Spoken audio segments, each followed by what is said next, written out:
यो चाहिँ मेरो ब्याकयार्ड हो अनि आज चाहिँ म साग टिप्न जाँदैछु मेरो बारीमा। मैले फलाएको आई थिंक 2.5 months पछि बहिनी यता पूजा बहिनी के गर्दैछ है। यो चाहिँ मेरो साग हो। कलर कस्तो खोइ के इफेक्ट लाग्यो थाहा भएन, कलर किन यस्तो आयो है, तर फुलिसक्यो धेरै नै। मलाई कति त्यो रायोको सागको क्रेभिङ भइरहेको थियो। सो फाइनली आफ्नो बारीमा उमारेर खाने दिन पनि आयो र I'm gonna harvest this things. एकदम खुसी लागिरहेछ। युके आएर मैले आफैले फलाएको साग टिप्दैछु फाइनली। नत्र म यहाँ नजिकै नेपाली सप पनि छैन, किन्न जान नि कति गाह्रो कि टाढा ननिरन पुग्नु पर्थ्यो। मेहनत चाहिँ एकदम गरेँ अब, तर भनेको जस्तो राम्रो त फर्स्ट आएन। अब जानेन कि जाँगर पुगेन के भएन थाहा छैन, तर I am so happy about it. At least मैले एक छाक भयो भने आफ्नो लागि साग खाने इच्छा चाहिँ पुरा गरेँ जस्तो लाग्यो है। फुल गुलाबको फुल मेरो गार्डनमा फुलेको।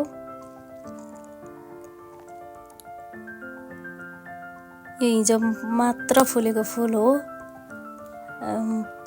कुन कलरको थियो भन्ने पनि थाहा थिएन, अनि आज पिङ्क रेड कलरको रहेछ। म चाहिँ स्टिल टिप्दैछु, बोटै चुडेला जस्तो भइसक्यो।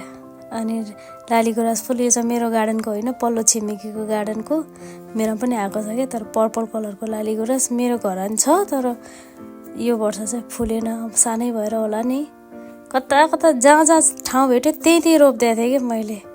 एटलिस्ट साग चाहिँ खान पाएँ। मलाई सबैभन्दा क्रेभिङ चाहिँ अझै पनि स्टिल न्युरोको साग र फर्सीको मुन्टाको छ। फर्सीको मुन्टा मैले घरभित्र उमारे नि सकेन, स्याउ है। यो चाहिँ खै के अलि टर्रो टाइपको हुन्छ भन्दै थियो पल्लो घरकोले, तर यो एप्पल पाई बनाउन काम लाग्छ। टोटल्ली साग यति भयो, मैले फुलेको सबै टिपिदिएँ। फुलेको त यो जरैबाट निकालिदिएँ, किनभने पछि त काम लाग्दैन नि त फुलेको। अनि सबै जरैबाट पर त्यो निकालेको ठाउँमा अर्को रोप्ने भनेर चाहिँ मैले सबै जरैबाट। यो धनियाँ चाहिँ म चाहिँ एलर्जिक टु धनियाँ हो। म धनियाँ कहिल्यै खाँदैन, इभन हातले पनि समात्दैन। तर मेरो घरमा बस्ने भाइ बहिनीले रोप्नु भएको धनियाँ म चाहिँ देखाउँदैछु मेरो साग यति भयो भनेर। Happy day finally, hard work pay off भने जस्तै। केही नि होइन होला अरूको लागि, तर it means a lot for me. मैले यति गरेर यति साग फलायो भनेर म चाहिँ आफैमा I am proud of myself. यति सागको लागि है, फेरि त्यो एकदम के नै गरे जस्तो लाग्छ होला अरूलाई, तर केही नगरेको मान्छेले यति गर्नु पनि it's a big deal for me. अनि पन्जा लाएर साग टिप्यो भन्नु होला, त्यो मैले त्यो चिकन म्यानुर ल्याएको थिएँ। यो मल हो क्या, काइन्ड अफ मल। त्यो मलाई पनि थाहा थिएन, एउटा टिकटकमा त्यो दिदीकोमा देखेर अनि बिहानमा पाउँदो रहेछ। अनि त्यो मल किनेर ल्याएर अनि हाल्दाखेरि अलिकति साग फर्स्ट आए जस्तो भएको हो कि। यो पर कतामा जता पाए त्यतै छर्दै थियो नि त त्यो बिउहरू।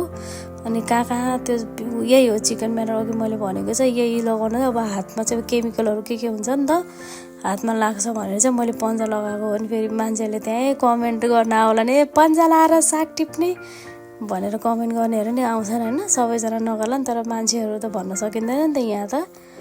यो पब्लिकली ओपन सोसल मिडियामा त जे मन लाग्यो त्यही कमेन्ट गरिदिन्छ। अनि त्यो चिकन म्यानुर अलिकति हाल्ने, अनि त्यसमा घोलेर अनि त्यही साग रोपिदिने कि।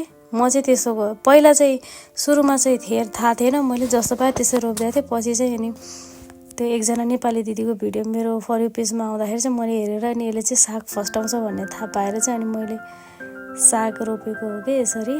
तर राम्रो हुँदो रहेछ ठिकै। तर खै किन हो मैले लेट गरेर हो कि बिउै त्यस्तो हो। साग चाहिँ सबै फुल्यो कि पछि रोपेको। यो चाहिँ आलु हो, यो रोपेको नि सँगसँगै रोपेको हो मैले। आलु यत्रो भइसक्यो।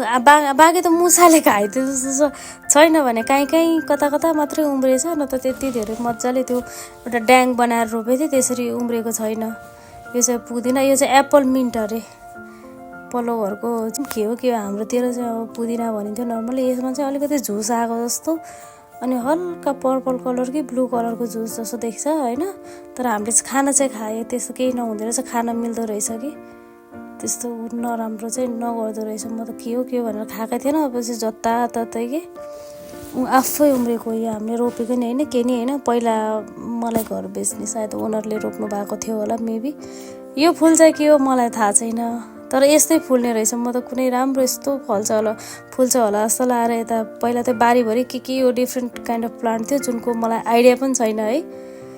अनि म चाहिँ त्यो अघि त्यो बिरुवा ल्याएको त्यो जाँडोबाट उखारेको बिरुवाहरू के एकनासले मिलाएर रोप्दैछु, किन पानी हाल्न सजिलो हुन्छ नि त पानी लाउनलाई।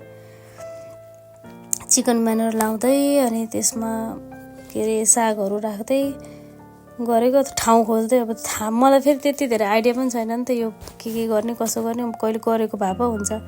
अनि त्यहाँनिर मैले एउटा चाहिँ लट्टेको साग भेटाएँ कि 2-3टा भए पनि। अनि लट्टेको सागहरू यता बचाएर यताउताको त्यो भाइलाई भन्दैछु कि भाइ यसो गर्नु ल भनेर। भाइलाई यहाँनिर फेरि खन्ने कोदाली पनि खत्रै छ मेरो। अर्कोवाला कुटो टाइपको खोजेको त्यो भेटाएन। अनि त्यो रोपिसकेर पानी सानी लाएँ।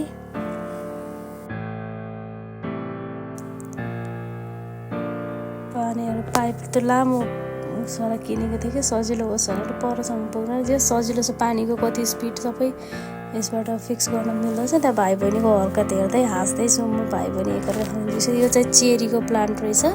पहिला चाहिँ मैले आरू हो कि जस्तो लाग्थ्यो, तर चेरी रहेछ कि। कत्रो दाना हुन्छ के हुन्छ थाहा छैन। यो चाहिँ मेरै गार्डनमा छ होइन, कहिले पाक्छ थाहा छैन, तर यो चाहिँ चेरी रहेछ। म चाहिँ भाइलाई भन्दैछु यताउता। म अब भोलिदेखि काम हुन्छ नि त मेरो, 4 दिन काम 4 दिन छुट्टी हो नि त। अनि भाइलाई चाहिँ भाइ यो जोगाइदिनु ल भनेर। अनि अघिको लट्टेको साग 2टा कि 3टा बोट भेटेको छु ऱ्यान्डमली, अनि त्यो चाहिँ जोगाएर 4 दिनु ल भनेर भाइलाई भन्दैछु कि म यहाँ 4 दिन र 12 आवर सिफ्टले त फुर्सद पनि हुन पऱ्यो नि। म त जहाँ ठाउँ भेट्यो त्यहीँ रोप्दैछु कि साग। तर कुनै सागहरू त कस्तो फुल्यो है, मलाई कस्तो चित्त दुख्यो कि। तर ठिकै छ। यो मेरो गार्डनको अर्को पिङ्क रोज, अघिको चाहिँ रेड रोज, यो चाहिँ लाइट पिङ्क। यो फुल चाहिँ हेर्दाखेरि राम्रो होइन, तर एकैछिनमा कि फुल्न नपाउँदै झर्ने फुल। खै यो भिटामिन नपुग्यो कि सागलाई के नपुगेको हो मलाई थाहा भएन, तर फुल्न नपाउँदै झर्ने। यो चाहिँ रेड रोज मैले घरभित्र राखेको थिएँ इन्डोर प्लान्ट। यो टेस्कोबाट ल्याएको हो कि मैले। त्यो अर्को पोटमा थियो, सानो पोटबाट ठुलोमा ट्रान्सफर गरेँ। तर यसमा चाहिँ पछि त त्यो डाँठमा त पुरै किरा के। यो रोजमेरी प्लान्ट त्यतिकै काम सकाएर अब मैले पछाडि सानो स्टोर छ हाम्रो, अनि त्यहाँ चाहिँ सामानहरू राखेर अनि पूजा बहिनीले चाहिँ साग यति भयो भनेर पूजा बहिनीलाई देखाएँ। पूजा बहिनीले भिडियो खिच्दै फाइनल्ली यति भयो नि साग खान पाएँ। I am happy for myself. Thank you for watching. Bye by.